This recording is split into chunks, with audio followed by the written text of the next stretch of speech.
दोस्तों, मैं हूं आमिर और आज का रन डाउन पेश करने से पहले मैं अर्ज करता चलूं कि टिकटॉक के ऊपर बेपनाह फरमाइशों के बाद आपकी खिदमत में हाजिर है यूट्यूब चैनल। यहां पर भी आपकी सपोर्ट उसी तरह से दरकार होगी जिस तरह से आप लोग टिकटॉक या इंस्टाग्राम पे मुझे सपोर्ट करते हैं। आज का रन डाउन, आपके भिखारी आजम आपके खर्चे पे आपके पैसों से लंदन की यात्रा मुकम्मल करके पाकिस्तान के लिए रवाना हो चुके हैं और वहां पे जो मनाजिर थे उस पे बात करेंगे। बल्दियाती इंतखाबात के ऊपर ईवीएम मशीन्स को इस्तेमाल करने की पंजाब हुकूमत की के ऑर्डर्स के ऊपर इलेक्शन कमीशन ऑफ पाकिस्तान ने क्या भोंडा जवाब दिया। सऊदीया की पाकिस्तान की सियासत और ताकतवर तकर्रियों के ऊपर दिलचस्पी, इसके हकाइक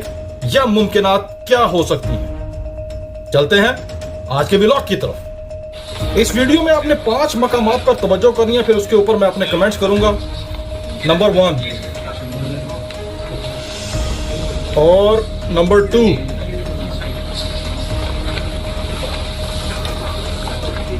नंबर 3,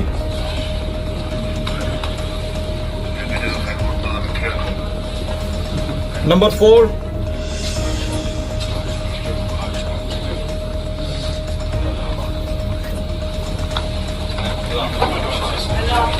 और बाहर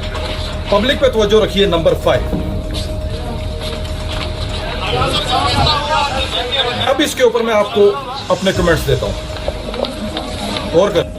इस वीडियो में आपने देखा जैसे ही भिखारी आजम को यह पता लगा कि वीडियो बन रही है, फौरी उसने अपनी टोपी को उतारा और 2-4 बाल थे उनको सीधा पदरा किया और जनाब अलर्ट हो गया। और साथ ही आपको पीछे से कुछ दरबारियों की आवाज सुनाई दी, माशाल्लाह माशाल्लाह। और साथ आपको गिराज कुमारी की आवाज भी सुनाई दी जो बताना चाह रही थी कि मैं भी हूं यहां पे। आगे बढ़ते साथ ही आपने देखा कि एक एब्सकॉन्डर, एक इश्तिहारी मफरूर जिसका नाम सलमान शहबाज था, वो आपके मौजूदा इस्लामी जमहूरिया पाकिस्तान के सिटिंग प्राइम मिनिस्टर के शाना बशाना चल रहा है। रिश्ता कोई भी है वो आप अलग से रखें। फिर थोड़ा आगे जाके नंबर 3 स्पॉट आया कि जहां पे वो झुका, पाकिस्तान का वजीर आजम झुक के एक इश्तिहारी मफरूर कौमी मुजरम एब्सकॉन्डर के घुटनों को हाथ लगाता है, बिल्कुल एक भारतीय रीतो रवाज के मुआफिक आशीर्वाद लेने के लिए जिस तरह आप झुकते हैं। उसके बाद ये दोनों भाई अंदर से, ये 2 शीन और नून एक दूसरे को काट के तबाह करने के चक्कर में है और सब कुछ पूरी दुनिया के सामने है। और देखिए दिखावा, फोटो सेशन और पब्लिक को उल्लू बनाने के लिए ये किस तरह से एक दूसरे का चुम्मी चाटा करे। और उसके बाद आखिरी 5वीं चीज, बल्कि 5वीं चीज से पहले मैं आपको बता दूं, आका दो जहां सल्लल्लाहु अलैहि वसल्लम का फरमान है कि अगर मेरी पाक बेटी ने भी कोई जुर्म किया होगा तो सजा उसको भी मिलेगी। और यहां पे इस्लामी जमहूरिया पाकिस्तान का वजीर आजम 2 मफरूर इश्तिहारियों कौमी मुजरमों, एक उसका बेटा और एक उसका भाई, ना सिर्फ उनके शाना बिशाना चल रहा है, उनका चुम्मी चाटा कर रहा है, बल्कि झुक के गोडों और पैरों को हाथ लगा रहा है। और 5वीं और आखिरी चीज ये थी कि जैसे ही बाहर निकला, सिर्फ मुट्ठी भर कुछ दरबारी थे जो भिखारी आजम के पीछे पीछे थे। बाहर सिर्फ गिनती के कुछ बिकाऊ मीडिया के सहाफी थे जो इनके अपने, और उसके अलावा पब्लिक नाम की कोई चीज नहीं थी। और जो कुछ लोग आपको दिखाई दे भी रहे थे जो उन सहाफियों के अलावा होंगे, वो अल्लाह की मेहरबानी से इनका छितर-पोला करने के लिए आए होंगे, वो इनको चोर चोर के नारे ही लगाने के लिए आए होंगे। तो ये थे आपके भिखारी आजम, आपकी यानी अवाम के टैक्स पेयर की मनी से, पैसों से वहां पे खाना खाने और गपशप मारने गए थे। अब अगला पॉइंट यह है कि बल्दियाती इंतखाबात में ईवीएम के इस्तेमाल पर आपके इलेक्शन कमिश्नर ऑफ पाकिस्तान ने एक ऐसा भोंडा जवाब दिया है पंजाब गवर्नमेंट को कि जिसको सुनने के बाद आपकी जो रही सही बर्दाश्त है वो भी खत्म हो जाएगी। पंजाब गवर्नमेंट ने कहा कि क्यों ना ये जो बल्दियाती इंतखाबात हैं इसमें हम as a test drive EVM machine के जरिए इंतखाबात करवाए और उसमें जितने भी छोटे छोटे को जो लूप होल्स होंगे, जो कमी बेशियां होंगी, वो सामने आ जाएंगी और जनरल इलेक्शंस तक इसको इस्टेब्लिश करके, ट्रबल शूटिंग करके मजीद इसमें बेहतरी ले आएंगे। सोचिए कि एक सूबे की हुकूमत कह रही है, पाकिस्तान की सबसे बड़ी पार्लिमानी पार्टी, आप उसको अगर आप फेडरल पार्टी कहते हैं, تو وہ بالکل مناسب لفظ ہوگا جو کہ تمام صوبوں کی ایک بالکل ایک چین ہے جس نے باندھ کے رکھا ہوا ہے واحد نمائندہ جماعت پی ٹی آئی، اور اس کی حکومت پنجاب میں، پنجاب حکومت ایک سبارڈینیٹ ادارے کو کہہ رہی ہے، محکمے کو کہہ رہی ہے کہ آپ یہ کریں، کیونکہ پنجاب اسمبلی نے قانون پاس کر دیا اور قانون کے تحت وہ ایک ماتحت محکمے کو یہ کہہ رہے ہیں کہ آپ ای وی ایم مشین کا استعمال کریں اور بلدیاتی انتخابات کروائیں۔ تو جواب میں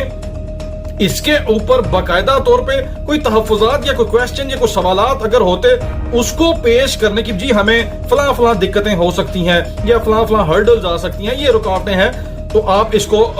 ختم کیجئے یا آپ ہمیں اس کا جواب دیجئے، بجائے اس کے یہ کہنے کے یا سٹریٹ اوے اس کے اوپر عمل درآمد کرنے کی بجائے آپ کا الیکشن کمیشن آف پاکستان جو کہ نون لیگ کی یا پی ڈی ایم کی ایک ماتحت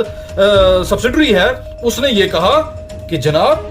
آپ کو پتا ہے کہ اس کے اوپر اربوں روپے لگ جائیں گے، اس کے لیے ہمیں ہزاروں ای وی ایم مشینیں چاہیے ہوں گی، اور آپ سوچئے کیا یہ جواب بنتا ہے؟ او بھائی تو چپ کر کے انہوں نے کہا کہ دیو جی بجٹ دیو، مشینیں ڈپلوائے کریں اور ہم اس پہ کرتے ہیں۔ آگے سے مشورہ دیا جا رہا ہے کہ آپ کو پتا اس پہ اربوں روپیہ لگیں گے، اور وہ راجہ سکندر سلطان صاحب نے اپنی بیبے دے بینک اکاؤنٹ چو کٹ کے لانے نے، جب آپ کو پنجاب حکومت آرڈر دے رہی ہے وہ آپ کو بجٹ بھی پرووائڈ کرے گی۔ آپ کا کام، آپ ایک سرکاری ملازم ہیں، آپ اس قوم کے خادم ہیں، آپ نوکر ہیں ہمارے، آپ کام کریں، بجائے دیکھو سوال پوچھتا پہ جی انہیں پیسے لگن گے۔ میڈیا یا سوشل میڈیا کے اوپر آپ یہ بات کچھ دنوں سے سن رہے ہوں گے کہ سعودی شہزادہ پاکستان میں آنے کو ہے اور وہ کوئی بہت بڑا بیل آؤٹ پیکج دیں گے، اور اس کے بعد ان کے کچھ تحفظات ہیں کہ ایک خاص جو نئے بادشاہ کی تقرری کے اوپر ایک خاص نام کے اوپر ان کو اعتراض ہے۔ اب وہ اعتراض کیا ہے؟ کچھ لوگ یہ تجزیہ پیش کر رہے ہیں، کیونکہ اس وقت جو موجودہ ففتھ جنریشن وارفیئر چل رہا ہے اس میں اتنی زیادہ ڈسپشن چل رہی ہے، اتنی زیادہ مس انفارمیشن فلوٹ کر رہی ہے کہ جب اصل خبر کا فقدان ہوگا تو اس وقت تجزیے ہوں گے، تجربے کی روشنی میں باتیں کی جائیں گی۔ تو اس میں کچھ لوگ یہ انالیسس کر رہے ہیں کہ نئے بادشاہ جس کو لندن میں بیٹھے ہوئے پاکستان کے سب سے بڑے قومی مجرم جس کو نیا بادشاہ لگانا چاہتے ہیں، اس کے اوپر سعودیوں کو اعتراض ہے، اور اس کی ممکنہ وجہ کچھ ہلکے یہ بتا رہے شاید ان کا مذہبی لگاؤ یا ان کا جو فقہاتی لگاؤ ہے یا جس اسکول آف تھاٹ کے ہیں وہ، تو میرے خیال سے یہ ممکن نہیں ہے۔ اصل میں جو حقائق ہیں یا جس طرف دماغ زیادہ جاتا ہے وہ آپ کی جیو پولیٹیکل پالیٹکس ہیں۔ سعودیہ اس وقت پچھلے کچھ مہینوں میں